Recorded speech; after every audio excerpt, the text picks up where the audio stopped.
नमस्कार, मैं ट्विंकल दीक्षित। आप देख रहे हैं इंडिया राइज टीवी। आइए नजर डालते हैं आज की कुछ खास खबरों पर। सिविल एन्क्लेव का शुभारंभ, उधर पीएम मोदी ने किया शिलान्यास, इधर आगरा में बज उठी तालियां।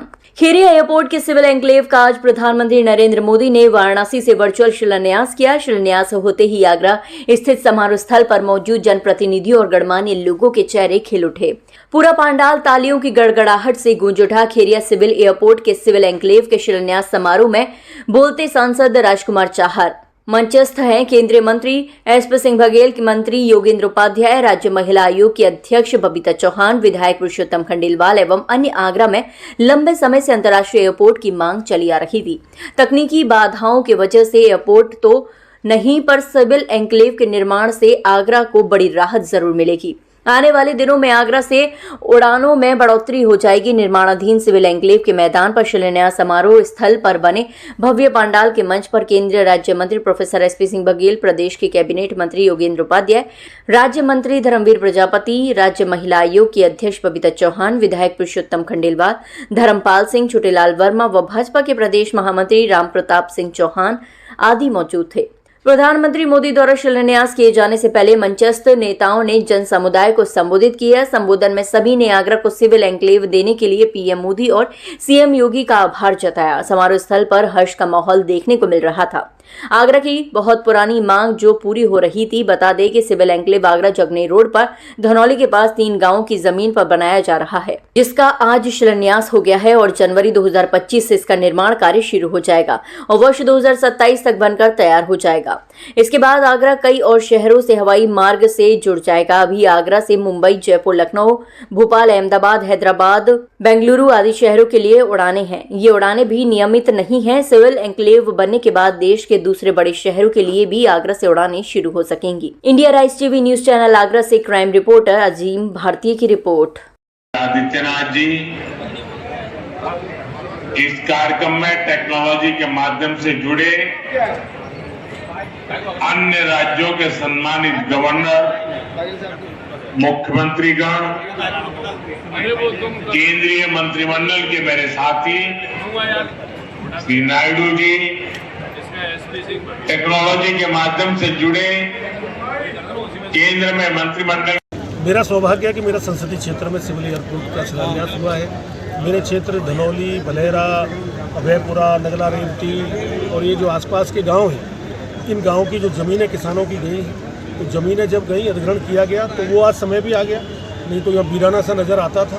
तो आगरा, पूरे आगरा जनपद की, आगरा शहर हो या आगरा देहात हो, संसदीय क्षेत्र अलग अलग हो सकते हैं, लेकिन सब लोग आगरा के वासी हैं। तो आगरा के लिए निश्चित रूप से एक बड़ी, मैं तो कहूँगा दीपावली से पूर्व की एक उपहार देश के यशस्वी प्रधानमंत्री आदरणीय मोदी जी ने दिया है, उत्तर प्रदेश के मुख्यमंत्री योगी आदित्यनाथ जी ने दिया है। जो बाधाएं थीं वो दूर हुई हैं। आप लंबे समय से आप देख रहे थे कि एयरफोर्स होने के कारण बहुत बड़ी बाधाएं आम जन को मिलती थी। विदेशी पर्यटक आते थे, उनको मिलती थी। पर्यटकों को बड़ी परेशानियों का सामना करना पड़ता था। अब वो बाधाएं सब दूर हो जाएंगी। लगभग 600 करोड़ की योजना से हमारा एयरपोर्ट बनके जल्दी ही तैयार होगा एक समय सीमा के अंतर्गत। तो मैं यही कह सकता हूं कि आगरा के किसानों का, आगरा के व्यापारियों का, आगरा के नौजवानों का, सभी लोगों का एक पर्यटन के क्षेत्र में भी पंख लगेंगे, हर क्षेत्र में पंख लगेंगे।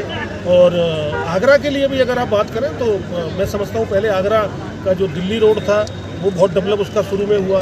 आगरा से फिरोजाबाद वाले रोड का भी डेवलपमेंट हुआ, आगरा से फतेहाबाद रोड का भी हुआ, आगरा से शमशाबाद रोड भी डेवलपमेंट चल रहा है। ये एक ऐसा मार्ग भी था जो वास्तव में कहीं ना कहीं बहुत उपेक्षित था, लेकिन देर आए दुरुस्त आए। तो आप ये देखेंगे कि ये रोड भी अब बहुत चकाचक होगा और आगरा खेरिया मोड़ से लेके और अभी मलपुरा तक पहले राउंड में ये रोड का चौड़ीकरण भी होगा, सौंदर्यीकरण भी होगा। दोनों तरफ नाले भी अच्छे बनेंगे, पानी की निकासी भी होगी। और एक ऐसा, क्योंकि जहाँ एयरपोर्ट होता है वहाँ उतरने के बाद पर्यटकों को भी ये लगना चाहिए कि हम आगरा में उतरे हैं तो आगरा की सुंदरता कहाँ से शुरू होगी। तो मैं समझता हूँ कि आगरा की सुंदरता धनौली के हमारे यहाँ एयरपोर्ट से शुरू होगी। और आने वाले समय में ये जो हमारा न्यू दक्षिणी बाईपास है, अकोला से पहले तक आप कह सकते हैं, वहाँ से दोनों तरफ, इस तरफ हम ग्वालियर की तरफ जाते हैं, दूसरी तरफ हम जयपुर की तरफ जाते हैं, तो वहाँ तक ये चौड़ीकरण का मार्ग बनेगा। शुरुआत में मलपुरा तक ही बनेगा। तो मैं समझता हूँ कि आज का दिन आगरा वासियों के लिए, सभी वर्गों के लिए, सभी लोगों के लिए बड़ी प्रसन्नता का दिन है। और फतेहपुर सीकरी की जोधाबाई और वहाँ का नाम भी आज आपने देखा लिया गया है। तो फतेहपुर सीकरी का जो जिस प्रकार की बिल्डिंग है उस प्रकार का हमारा ये उसकी तर्ज पे आगे इसमें काम होगा। तो आज सब लोगों के लिए खुशी का दिन है। आगरा विश्व के नक्शे में अपनी अलग पहचान रखता है। कहीं ना कहीं अभी देखा जाए दो चीज़ें अभी इससे थोड़ा बढ़ रही हैं, पानी की समस्या, कोई डैम बन जाए, और दूसरा एक इंटरनेशनल स्टेडियम। देखिए, पेयजल की पानी की समस्या का निस्तारण तो मोदी जी ने किया है। 4000 करोड़ की हर घर नल योजना देने का उन्होंने काम किया। हम लोग सौभाग्यशाली है कि हर घर नल और हर घर में नल से मिलेगा गंगा जल।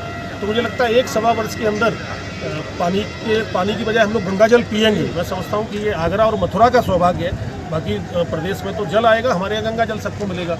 बैराज की मैंने आज मन से भी मैंने कहा है, और अंतर्राष्ट्रीय स्टेडियम कदम कदम हम बढ़ते जा रहे हैं। पिछले 5 साल में अनेक सारे काम हुए।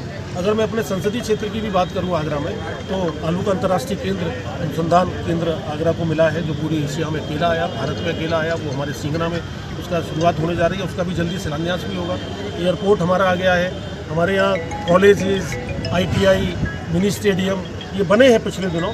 आने वाले समय में बैराज बने, अंतर्राष्ट्रीय स्तर का एक स्टेडियम बने, और आगरा को हाईकोर्ट बेंच भी मिले, न्यायालय की हाईकोर्ट की एक बेंच भी आगरा में बने।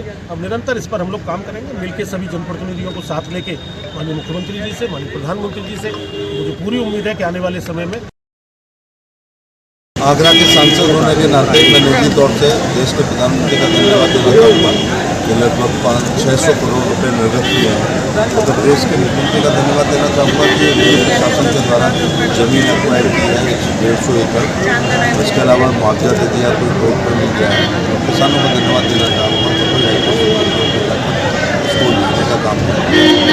तो ये लगभग 150 एकड़ में 600 करोड़ से लगभग 35 घंटे बनेंगे, 9 एरोब्रिज बनेंगे, 3 एक्सरे मशीन होंगी, और इसके अलावा हमारी वो जो सामान वाली होती है वो भी जाती, और स्कोप एक्सटेंशन का और भी ज़्यादा रहेगा। इसके बनने के बाद हिंदुस्तान के राज्य का कोई बड़ा शहर हमारी बिना मांग के अपने आप यहाँ पर करके आएगा।